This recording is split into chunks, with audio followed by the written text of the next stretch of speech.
कहानी की शुरुआत होती है एक छोटे पैसेंजर प्लेन से जो अमेरिका की तरफ जा रहा था। उसी दौरान एक यात्री हैरान होकर फ्लाइट अटेंडेंट से पूछता है कि आखिर फ्लाइट का रूट अचानक क्यों बदल दिया गया। फ्लाइट अटेंडेंट उसे समझाती है कि असली रूट पर मौसम बहुत खराब है, इसलिए पायलट ने खुद फैसला लेकर रास्ता बदल दिया है और अब विमान अमेजन के ऊपर से उड़ान भरेगा। चूंकि इस फ्लाइट में केवल 8 यात्री थे, इसलिए किसी ने इस बात को ज्यादा गंभीरता से नहीं लिया। लेकिन कुछ देर बाद अचानक पूरा विमान जोर जोर से हिलने लगता है। पायलट नोटिस करता है कि अचानक विमान का जीपीएस सिस्टम काम करना बंद कर चुका है, यहाँ तक कि कंट्रोल पैनल भी रिस्पॉन्ड नहीं कर रहा। पायलट तुरंत बेस स्टेशन से संपर्क करने की कोशिश करता है, लेकिन उसकी कोशिश भी नाकाम हो जाती है क्योंकि रेडियो कम्युनिकेशन सिस्टम भी बंद हो चुका था। लेकिन सबसे अजीब बात यह थी कि पायलट को जैसे पहले से अंदाजा था कि कुछ गलत होने वाला है। वो किसी तरह विमान को संभालते हुए अपने फोन से एक आखिरी वीडियो रिकॉर्ड करने लगता है। उस वीडियो में वो कहता है कि इस विमान में ऐसे बड़े बड़े राज छिपे हैं जिन्हें देखकर उसे पहले ही शक हो गया था कि कोई बड़ा हादसा हो सकता है। अब विमान तेजी से नीचे गिरने लगता है। सामने घना जंगल और ऊंचे पहाड़ दिखाई दे रहे थे। पायलट किसी तरह पेड़ों की शाखाओं का इस्तेमाल करके विमान की स्पीड कम करने की कोशिश करता है ताकि क्रैश का असर थोड़ा कम हो जाए। कई किलोमीटर तक घसीटने के बाद आखिरकार विमान रुक जाता है। यहाँ मौजूद लगभग सभी यात्री जिंदा बच जाते हैं, लेकिन फ्लाइट अटेंडेंट जिसने सीट बेल्ट नहीं पहनी थी वो मौके पर ही मर जाती है। अब सभी यात्री घबराकर एक दूसरे से चर्चा करने लगते हैं कि आखिर अब उन्हें क्या करना चाहिए। वो लोग पहले ये कंफर्म करते हैं कि फ्लाइट अटेंडेंट के अलावा किसी को कोई गंभीर चोट नहीं आई। इसके बाद 2 यात्री जल्दी से कॉकपिट में जाकर पायलट की हालत देखने लगते हैं, लेकिन वहाँ का दृश्य देखकर वो दंग रह जाते हैं। कुछ पेड़ों की बड़ी शाखाएं पायलट के सीने के आर पार हो चुकी थीं, फिर भी वो किसी तरह जिंदा था। दोनों यात्री धीरे धीरे सीट हटाने की कोशिश करते हैं ताकि पायलट ठीक से सांस ले सके। तभी अचानक विमान के बाहर आग लगने की आवाज आती है। सभी यात्री तुरंत विमान से बाहर निकल जाते हैं और आग बुझाने की कोशिश करने लगते हैं, क्योंकि अगर पूरा विमान जल गया तो रेस्क्यू टीम आने तक वो लोग रहेंगे कहाँ। कुछ समय बाद हालात थोड़े शांत होते हैं। अब सभी 8 यात्री एक साथ बैठकर समझने की कोशिश करते हैं क्या आखिर रूट बदलने के बाद वो अमेजन के किस हिस्से में आ गए। किसी के फोन में कोई सिग्नल नहीं था, मतलब इस घने जंगल में सैटेलाइट फोन के बिना बाहर की दुनिया से संपर्क करना लगभग नामुमकिन था। ये जंगल सैकड़ों मील तक फैला हुआ था, यहाँ से पैदल निकलना भी असंभव जैसा था। सबसे बड़ी समस्या ये थी कि बाहर किसी को ये तक नहीं पता कि उनका विमान यहाँ क्रैश हुआ है, मतलब कोई उन्हें ढूंढने भी नहीं आएगा। तभी यात्रियों में से एक आदमी जिसका नाम जैक था सबका परिचय जानने की बात करता है। वो कहता है कि अगर सब एक दूसरे को समझेंगे तभी मिलकर सही फैसला ले पाएंगे कि आगे क्या करना है। जैक अपना परिचय देते हुए बताता है कि वो एक इंश्योरेंस इन्वेस्टिगेटर है। उसका काम लोगों को इंश्योरेंस फ्रॉड करने से रोकना है। वो अपना एक केस खत्म करके अमेरिका वापस लौट रहा था। इसके बाद दूसरा यात्री अपना नाम केविन बताता है। वो पेशे से एक डॉक्टर था। केविन बताता है कि कई साल डॉक्टर रहने के बाद उसने मेडिकल इक्विपमेंट का बिजनेस शुरू किया है और उसी काम से वो वापस अमेरिका जा रहा था। डॉक्टर केविन पायलट की हालत देखकर समझ जाता है कि उसकी वोकल कॉर्ड डैमेज हो चुकी है, इसलिए वो बोल नहीं पा रहा। लेकिन वही इकलौता इंसान था जो शायद उन्हें यहाँ से बाहर निकाल सकता था, इसलिए उसे हर हाल में बचाना जरूरी था। इसके बाद तीसरी यात्री अपना नाम क्रिस्टी बताती है। वो कहती है कि उसे दुनिया घूमना पसंद है और वो अपने ट्रैवल वीडियो सोशल मीडिया पर पोस्ट करती है, लेकिन जब उससे उसके अतीत के बारे में पूछा जाता है तो वो कुछ भी बताने से मना कर देती है। चौथा यात्री था कार्लोस। वो एक रेसलर था और मूल रूप से मेक्सिको का रहने वाला था। वो एक फाइटिंग प्रतियोगिता में हिस्सा लेने अमेरिका जा रहा था। इसके बाद एक युवा कपल अपना परिचय देता है। उनका नाम था डैनी और एमी। वो बताते हैं कि उनकी हाल ही में शादी हुई है और वो हनीमून के लिए अमेरिका जा रहे थे। आखिर में बचते हैं एक मिडिल एज कपल, डेविड और लीसा। वो अमेरिका के एक छोटे शहर में होटल चलाते थे, लेकिन डेविड की हार्ट सर्जरी के लिए वो बाहर जा रहे थे। इस तरह सभी लोग एक दूसरे के बारे में थोड़ा बहुत जान लेते हैं। अब उनके साथ था घायल पायलट जो बोलने की हालत में नहीं था। तभी जैक सबको सुझाव देता है कि सबसे पहले विमान में बचा सारा खाना और पानी इकट्ठा करके राशन की तरह बांटना चाहिए ताकि उन्हें पता चल सके कि वो कितने दिन तक जिंदा रह सकते हैं। वो लोग चेक करते हैं और पता चलता है कि खाना और पानी ज्यादा से ज्यादा 3 दिन तक चल सकता है। इसके बाद जैक कहता है कि अगर बारिश या तूफान आया तो उन्हें विमान के अंदर शरण लेनी पड़ सकती है, इसलिए फ्लाइट अटेंडेंट की बॉडी को बाहर कहीं दूर रखना होगा ताकि विमान के अंदर जगह बनी रहे। सभी लोग मिलकर ये छोटे छोटे काम खत्म कर दें। अब उनके सामने सबसे बड़ा सवाल था यहाँ से बाहर कैसे निकला जाए। अब जैक और बाकी सभी घायल पायलट के पास जाकर उससे पूछते हैं कि क्या विमान में कोई सैटेलाइट फोन मौजूद है जिससे वो बाहर मदद के लिए संपर्क कर सकें। साथ ही वो ये भी जानना चाहते थे कि आखिर विमान अपने असली रूट से हटकर इस जंगल में कैसे आ गया और बिना किसी खराब मौसम के अचानक क्रैश कैसे हो गया। पायलट कुछ बोलने की कोशिश करता है। ऐसा लग रहा था जैसे वो कोई बड़ा राज जानता हो, लेकिन बोल ना पाने की वजह से वो कुछ भी बता नहीं पाता।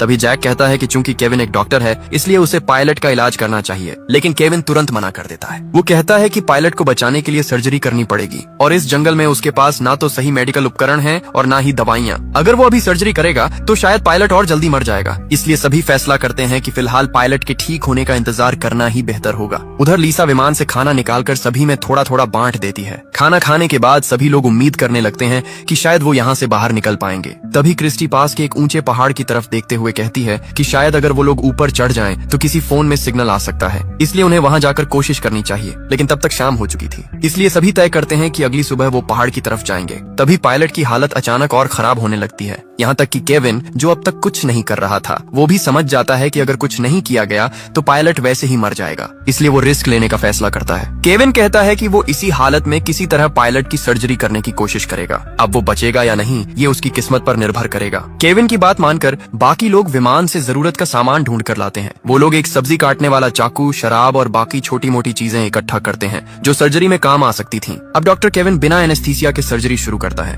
दर्द की वजह से पायलट बुरी तरह तड़पने लगता है, लेकिन सौभाग्य से सर्जरी उम्मीद से बेहतर होती है। सर्जरी खत्म होने के बाद केविन बताता है कि अगर पायलट रात भर आराम करे तो शायद सुबह तक उसकी हालत बेहतर हो जाएगी। लेकिन किसी को अंदाजा नहीं था कि रात में उनके साथ क्या होने वाला है। रात के समय जब सभी लोग बाहर सो रहे थे, तभी एक नकाबपोश इंसान चुपके से घायल पायलट के पास आता है। वो उसके मुंह को दबाकर उसकी सांस रोक देता है और कुछ ही सेकंड में पायलट की मौत हो जाती है। अगली सुबह जब सभी उठते हैं तो पायलट की लाश देखकर हैरान रह जाते हैं, क्योंकि पिछली रात सर्जरी के बाद उसकी हालत काफी बेहतर हो चुकी थी और वो तो उन्हें कोई जरूरी बात बताने वाला था। डॉक्टर केविन उसकी जांच करके कहता है कि उसके शरीर में कोई इन्फेक्शन नहीं हुआ था, मतलब उसकी मौत सामान्य तरीके से नहीं हुई। अब सभी लोग चर्चा करने लगते हैं कि रात में किसी को पायलट की निगरानी करनी चाहिए थी, लेकिन अब बहुत देर हो चुकी थी। आखिरकार वो लोग सोचते हैं कि शायद उसकी मौत चोटों की वजह से हुई होगी, इसलिए वो पायलट की बॉडी को भी फ्लाइट अटेंडेंट की बॉडी के पास एक पेड़ के नीचे रख आते हैं, ताकि अगर कभी कोई रेस्क्यू टीम यहाँ पहुंचे तो दोनों की बॉडी उनके परिवार तक पहुंचाई जा सके। लेकिन किसी का ध्यान नहीं जाता कि पायलट की जेब से उसका फोन नीचे गिर चुका था और डैनी चुपचाप वो फोन उठा लेता है। जब एमी उससे इसके बारे में पूछती है तो डैनी उसे किसी को कुछ न बताने के लिए कहता है,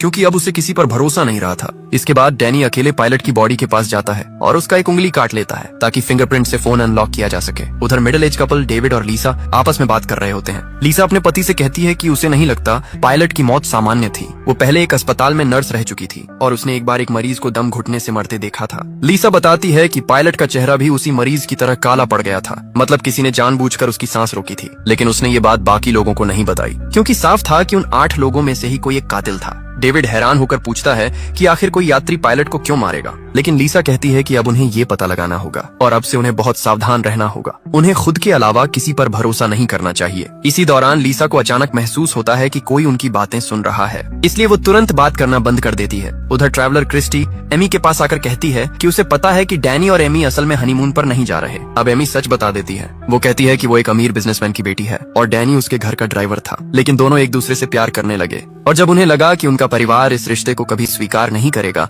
तब दोनों घर छोड़कर अमेरिका भाग रहे थे। क्रिस्टी समझ जाती है कि उन्होंने बाकी लोगों से झूठ बोला था ताकि कोई उन्हें शक की नजर से न देखे। उधर कार्लोस सबको एक अच्छी खबर देता है। उसे विमान के मलबे में एक जीपीएस डिवाइस मिली थी। वो कहता है कि अगर वो इस डिवाइस को पास के पहाड़ की चोटी तक ले जाकर एक्टिवेट कर दे तो शायद मदद मिल सकती है। उसका सिग्नल बहुत दूर तक जाएगा। साथ ही कार्लोस कहता है कि डिवाइस जितनी खराब हुई है वो उसे अगले दिन तक ठीक कर देगा। ये सुनकर सभी थोड़ी राहत की सांस लेते हैं, क्योंकि आखिरकार उन्हें बाहर निकलने की एक उम्मीद दिखाई देने लगी थी। कार्लोस बताता है कि उसके पिता पहले इलेक्ट्रिशियन थे और उसने उन्हीं से ये सब काम सीखा था, लेकिन वो खुद एक फाइटर बनना चाहता था, इसलिए उसने अपने पिता का काम छोड़ दिया। तभी जैक कहता है कि ठीक है, आज कार्लोस जीपीएस डिवाइस ठीक करेगा और कल सुबह सभी पहाड़ पर चढ़कर उसे एक्टिवेट करेंगे। लेकिन तभी लीसा एक बुरी खबर देती है। वो बताती है कि उनका खाना चोरी हो गया है। हालांकि उन्हें यहाँ फंसे सिर्फ 1 दिन हुआ था। जो खाना 3 दिन तक चलना था वो लगभग खत्म हो चुका था। अब जैक और क्रिस्टी तुरंत विमान के अंदर जाकर जांच करने लगते हैं कि आखिर खाना किसने चुराया। उन्हें समझ आ जाता है कि किसी ने जानबूझकर राशन खत्म किया है। इसी दौरान जैक नोटिस करता है कि क्रिस्टी बहुत प्रोफेशनल तरीके से जांच कर रही है। तब वो कहता है कि वो कोई साधारण ट्रैवलर नहीं हो सकती, क्योंकि आम इंसान इस तरह जांच नहीं करता। तब आखिरकार क्रिस्टी सच बताती है। वो असल में एक रिपोर्टर थी जो अलग अलग देशों में जाकर गैंग्स और अपराधियों का पर्दाफाश करती थी।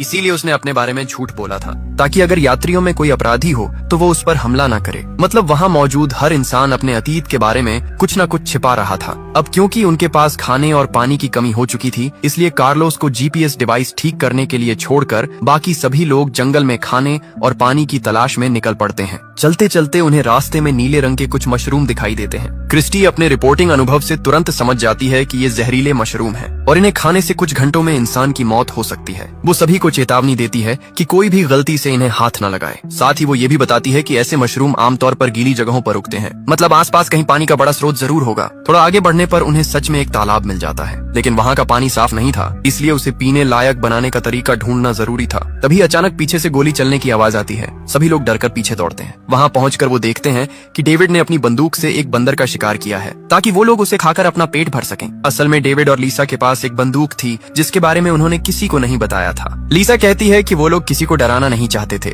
इसलिए उन्होंने ये बात छुपाई। अब डेविड के शिकार किए हुए बंदर को पकाकर सभी लोग रात का खाना खाते हैं। उधर क्रिस्टी और जैक मिलकर तालाब के पानी को साफ करने का तरीका भी निकाल लेते हैं। इस तरह कम से कम आज के लिए खाने और पानी की समस्या खत्म हो जाती है। लेकिन एमी बंदर का मांस नहीं खा पाती, इसलिए उसका हिस्सा खराब ना हो इसके लिए डेविड खुद उसका खाना भी खा लेता है। खाना खत्म होने के बाद जैक सभी से पूछता है कि क्या किसी और के पास भी डेविड और लीसा की तरह कोई खतरनाक चीज छुपी हुई है, क्योंकि अब हर किसी को सब कुछ जानने का हक था। तब कार्लोस अपना बैग खोलकर दिखाता है। उसके पास सिर्फ उसका फाइटिंग मास्क था जो उसकी फाइटर पहचान को रिप्रेजेंट करता था। साथ ही वो कहता है कि कल वो लोग जीपीएस डिवाइस के जरिए मदद के लिए सिग्नल भेज देंगे, इसलिए फिलहाल उन्हें एक दूसरे से डरने की जरूरत नहीं है। लेकिन उसी रात जब सभी लोग सो रहे थे, अचानक डेविड की तबीयत खराब होने लगती है और दूर अंधेरे में कोई इंसान छिपकर ये सब देख रहा था। अब वही रहस्यमयी इंसान अपना सैटेलाइट फोन निकालता है और किसी लड़की को कॉल करता है। वो कहता है कि उनका प्लान अब तक पूरी तरह सफल रहा है और वो इसे और तेजी से आगे बढ़ाएगा। मतलब उन यात्रियों में से किसी एक के पास सैटेलाइट फोन मौजूद था, लेकिन उसने जानबूझकर उसे सबसे छुपा रखा था और शायद वही शुरू से ये सब कर रहा था। लेकिन क्यों, ये अभी भी एक बड़ा रहस्य था। अगली सुबह सभी लोग लीसा के रोने की आवाज सुनकर जागते हैं, क्योंकि रात में डेविड की मौत हो चुकी थी। डॉक्टर केविन उसकी जांच करके बताता है कि उसके मुंह से झाग निकल रहा है, मतलब उसे फूड पॉइजनिंग हुई थी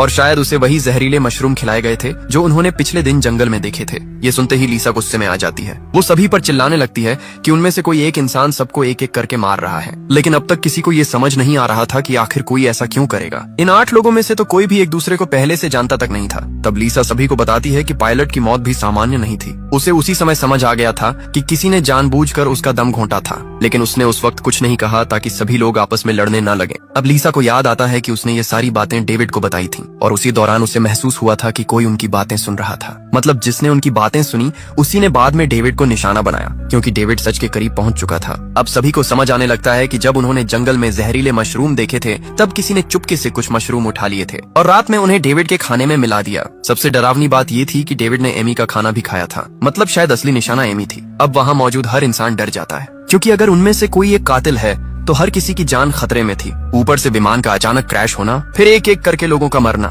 ये सब साफ इशारा कर रहा था कि ये कोई हादसा नहीं बल्कि पहले से बनाई गई योजना थी। अब सभी लोग अलग अलग रहने लगते हैं, क्योंकि कोई भी किसी पर भरोसा नहीं कर पा रहा था। उधर डैनी एमी को पायलट का फोन दिखाता है जिसे उसने पहले छुपा लिया था। उस फोन में पायलट की आखिरी वीडियो रिकॉर्डिंग मौजूद थी। वीडियो में पायलट खुद कह रहा था कि विमान में कोई बहुत बड़ा राज छुपा हुआ है और विमान को जानबूझकर क्रैश करवाया गया है। डैनी और एमी वो वीडियो बाकी सभी को भी दिखा देते हैं। अब सभी पूरी तरह यकीन कर लेते हैं कि यहाँ सच में कोई बड़ा खेल चल रहा है और पिछले दोनों लोगों की मौत महज हादसा नहीं थी। इसी दौरान कार्लोस बताता है कि उसने आखिरकार जीपीएस डिवाइस ठीक कर ली है। अब उन्हें सिर्फ पहाड़ की चोटी तक पहुंचकर उसे एक्टिवेट करना था, लेकिन अब कोई किसी पर भरोसा नहीं कर रहा था, क्योंकि अगर असली कातिल उनके बीच मौजूद था तो वो कभी नहीं चाहेगा कि मदद पहुंचे। अगर जीपीएस चालू हो गया तो सभी लोग यहाँ से बच निकलेंगे। अब सभी चर्चा करने लगते हैं कि पहाड़ पर कौन जाएगा और कौन नीचे कैंप की सुरक्षा करेगा। आखिरकार जैक कहता है कि वो नीचे रहकर कैंप संभालेगा, जबकि कार्लोस, डॉक्टर केविन और क्रिस्टी पहाड़ पर जाकर जीपीएस डिवाइस इंस्टॉल करेंगे। तीनों लोग अब डिवाइस लेकर पहाड़ की तरफ बढ़ने लगते हैं। उनका प्लान साफ था, अगर उनमें से कोई एक कातिल निकला तो बाकी 2 लोग मिलकर उसे संभाल लेंगे। उधर चढ़ाई के दौरान कार्लोस च्यूइंग गम चबाने लगता है। तभी क्रिस्टी उसके गम के रैपर को देखकर समझ जाती है कि ये उसी खाने का हिस्सा था जो पहले चोरी हुआ था, मतलब खाना कार्लोस ने चुराया था। अब क्रिस्टी के मन में शक पैदा होने लगता है कि शायद वही असली कातिल भी हो सकता है, लेकिन वो अभी किसी को कुछ नहीं बताती। वो चुपचाप कार्लोस पर नजर रखने लगती है। साथ ही सावधानी के लिए वो जीपीएस डिवाइस भी कार्लोस से लेकर खुद संभाल लेती है, क्योंकि उसे डर था कि कहीं कार्लोस डिवाइस को नुकसान न पहुंचा दे। अब तीनों धीरे धीरे पहाड़ की चोटी की तरफ बढ़ते रहते हैं। कई घंटों की मुश्किल चढ़ाई के बाद आखिरकार वो लोग ऊपर पहुंच जाते हैं, लेकिन तभी अचानक क्रिस्टी का पैर फिसल जाता है और वो पहाड़ के किनारे से नीचे लटक जाती है। सबसे खतरनाक बात ये थी कि जीपीएस डिवाइस भी किनारे के पास गिर चुकी थी। अगर वो डिवाइस नीचे गिर जाती तो यहाँ से बाहर निकलने की उनकी आखिरी उम्मीद खत्म हो जाती। इसलिए अपनी जान जोखिम में डालकर क्रिस्टी सबसे पहले डिवाइस पकड़ लेती है। उधर कार्लोस और केविन अपनी जान की परवाह किए बिना क्रिस्टी को ऊपर खींचने लगते हैं और आखिरकार वो दोनों मिलकर क्रिस्टी और डिवाइस दोनों को बचा लेते हैं। इस घटना के बाद तीनों के बीच थोड़ा भरोसा बनने लगता है,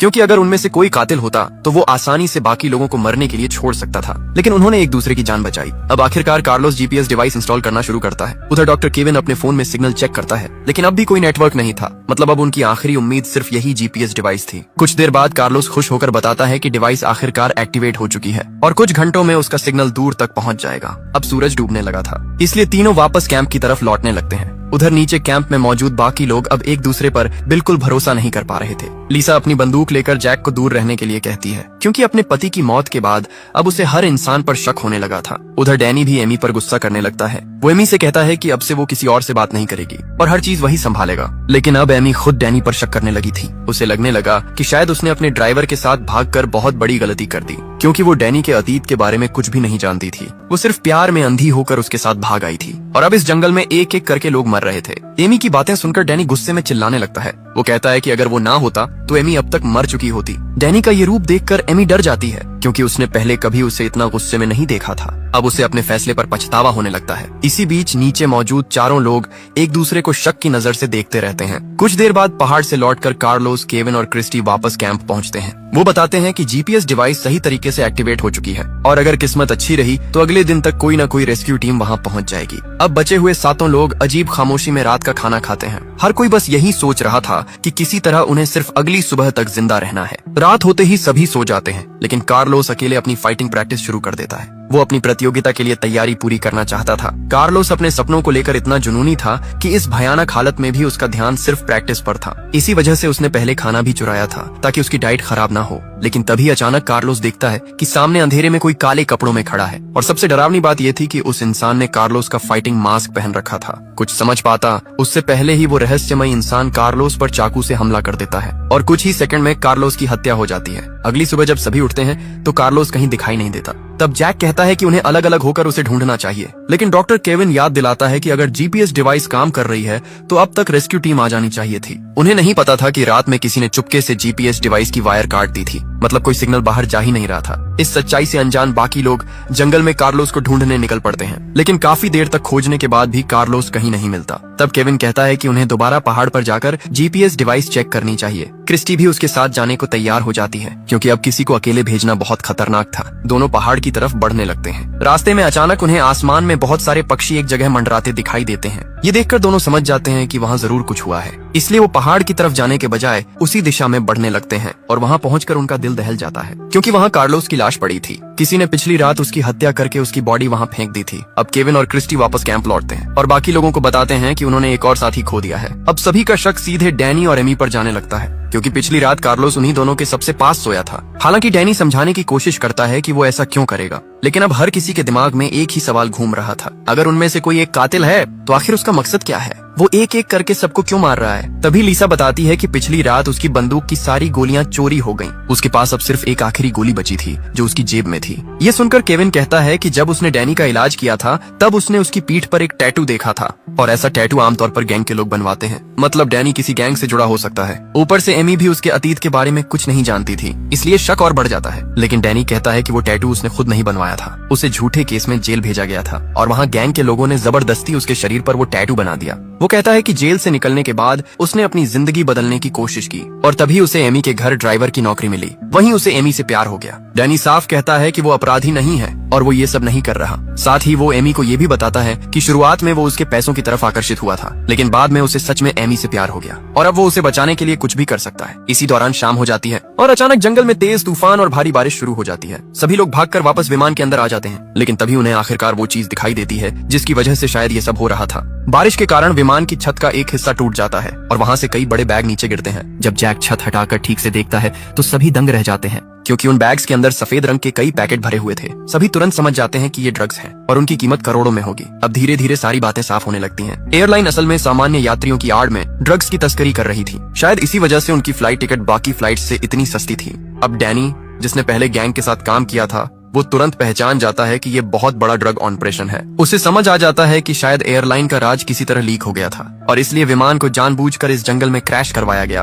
अब सभी ये समझ जाते हैं कि उनके बीच मौजूद कातिल शायद इन ड्रग्स पर कब्जा करना चाहता था, लेकिन फिर भी कई सवाल बाकी थे। अगर मकसद सिर्फ ड्रग्स हासिल करना था तो फिर बाकी लोगों को मारने की क्या जरूरत थी? इसी बीच अचानक एमी डरकर विमान से बाहर भाग जाती है। उसे लगता है कि जिसने भी ये सब किया है वो अब उन्हें भी मार देगा। तब डैनी तुरंत उसके पीछे भागता है। उधर केविन कहता है कि किसी को अकेले बाहर नहीं जाना चाहिए। इसके बाद लीसा भी बंदूक लेकर एमी को ढूंढने बाहर निकलती है। बाहर तेज बारिश और तूफान की वजह से कुछ भी साफ सुनाई नहीं दे रहा था। लीसा जंगल में एमी को ढूंढ रही होती है। तभी पीछे से वही रहस्यमयी कातिल उस पर हमला कर देता है। वो चाकू से लीसा पर कई वार करता है। मरने से पहले लीसा उसकी नकाब हटाने की कोशिश करती है ताकि उसका चेहरा देख सके, लेकिन वो सफल नहीं हो पाती और कुछ ही पलों में लीसा की भी मौत हो जाती है। अगली सुबह जब बाकी लोग लीसा की लाश देखते हैं तो सभी पूरी तरह टूट जाते हैं। उन्होंने लाख कोशिश की, लेकिन कातिल बार बार किसी न किसी को मार रहा था। अब वहाँ मौजूद हर इंसान दूसरे पर शक करने लगता है, लेकिन किसी के पास कोई पक्का सबूत नहीं था। तभी अचानक क्रिस्टी अपनी बंदूक जैक की तरफ तान देती है। वो कहती है कि उसे जैक के सामान से लीसा की बंदूक की चोरी हुई गोलियां मिली हैं,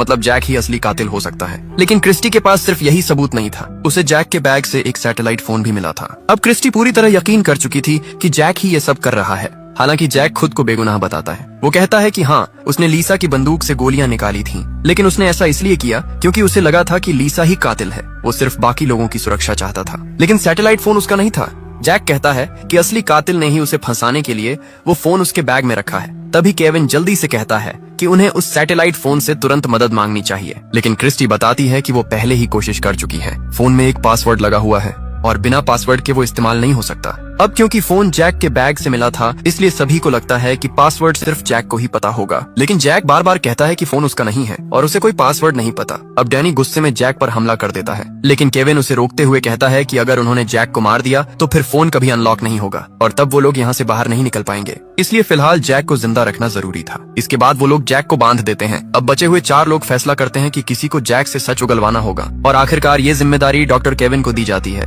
केविन जैक के पास जाकर एक बार फिर उससे पासवर्ड पूछता है, लेकिन जैक फिर वही कहता है कि उसे कुछ नहीं पता। अब मजबूर होकर केविन उसे टॉर्चर करना शुरू कर देता है। वो उसके नाखून उखाड़ने लगता है। उधर उसी समय क्रिस्टी, डैनी और एमी पहाड़ पर लगे जीपीएस डिवाइस को चेक करने निकलते हैं। वहाँ पहुंचकर वो लोग देखकर दंग रह जाते हैं, क्योंकि किसी ने जीपीएस डिवाइस की वायर निकाल दी थी। मतलब इतने समय से कोई सिग्नल बाहर जा ही नहीं रहा था। अब क्रिस्टी जल्दी से वायर वापस जोड़ती है और आखिरकार जीपीएस डिवाइस दोबारा चालू हो जाती है। अब उनकी लोकेशन अमेरिका तक पहुंच जाती है, जहां लोग कई दिनों से उस लापता विमान को खोजने की कोशिश कर रहे थे। लेकिन समस्या ये थी कि लोकेशन अमेजन जंगल के उस हिस्से में थी जो अमेरिका की सीमा के बाहर आता था। ऊपर से एयरलाइन भी अमेरिकी रजिस्टर्ड नहीं थी, इसलिए अमेरिकी सेना वहां सीधे नहीं जा सकती थी। इसी दौरान एक सरकारी इन्वेस्टिगेटर जिसका नाम क्लेयर था, एयरलाइन के ऑफिस पहुंचती है। वो कंपनी के खिलाफ जांच शुरू करने का आदेश देती है, क्योंकि उनका एक विमान कई दिनों से गायब था और कंपनी ने इस बारे में किसी को कोई जानकारी नहीं दी थी। लेकिन एयरलाइन की मैनेजर कोरा मुस्कुराते हुए कहती है कि वो आराम से जांच कर सकती है, क्योंकि विमान अमेरिका के बाहर क्रैश हुआ है और वहाँ सिर्फ मैक्सिकन आर्मी ही जा सकती है। इसी दौरान एक बड़ा खुलासा होता है। वो इन्वेस्टिगेटर क्लेयर असल में जैक की पत्नी थी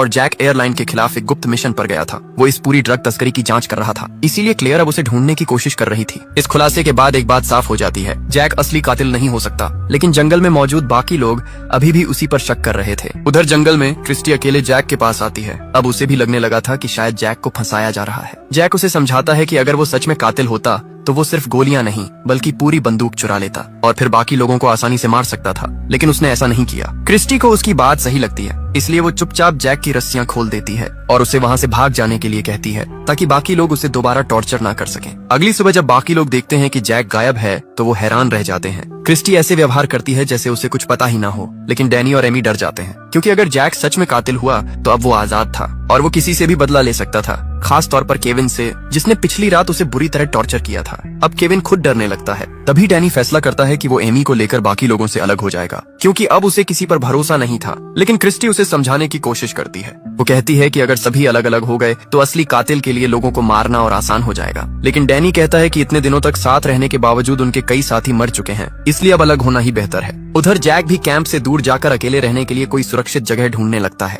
क्योंकि अब सिर्फ क्रिस्टी को छोड़कर बाकी सभी उसे कातिल मान रहे थे। इसी बीच डैनी एमी को भरोसा दिलाता है कि वो उसे कुछ नहीं होने देगा। वो कहते हैं कि अब जीपीएस डिवाइस चालू हो चुकी है और जल्द ही रेस्क्यू टीम वहां पहुंच जाएगी। और सच में ऐसा ही होता है। मैक्सिकन आर्मी को आखिरकार उनका सिग्नल मिल जाता है। अब सेना की एक टीम हेलीकॉप्टर लेकर अमेजन जंगल की तरफ रवाना हो जाती है। उधर जंगल में डैनी और एमी एक साथ बैठे हुए थे, जबकि बाकी लोग अलग अलग दिशाओं में चले गए थे। तभी अचानक पूरे जंगल में कई गोलियों की आवाज गूंजती है। ये आवाज सुनकर बाकी सभी लोग तेजी से वापस कैंप की तरफ दौड़ते हैं, लेकिन वहां पहुंचकर उनके होश उड़ जाते हैं, क्योंकि डैनी और एमी दोनों जमीन पर पड़े थे। किसी ने पीछे से गोली मारकर दोनों की हत्या कर दी थी। अब जंगल में सिर्फ 3 लोग बचे थे, क्रिस्टी, डॉक्टर केविन और जैक। तीनों एक दूसरे को शक भरी नजरों से देखने लगते हैं, क्योंकि अब साफ था कि असली कातिल इन्हीं 3 लोगों में से कोई एक है, वही इंसान जिसने शुरू से एक एक करके सबको मारा। उधर दूसरी तरफ सेना का हेलीकॉप्टर भी धीरे धीरे उसी लोकेशन की तरफ बढ़ रहा रहा था। आगे की कहानी में और भी बड़े ट्विस्ट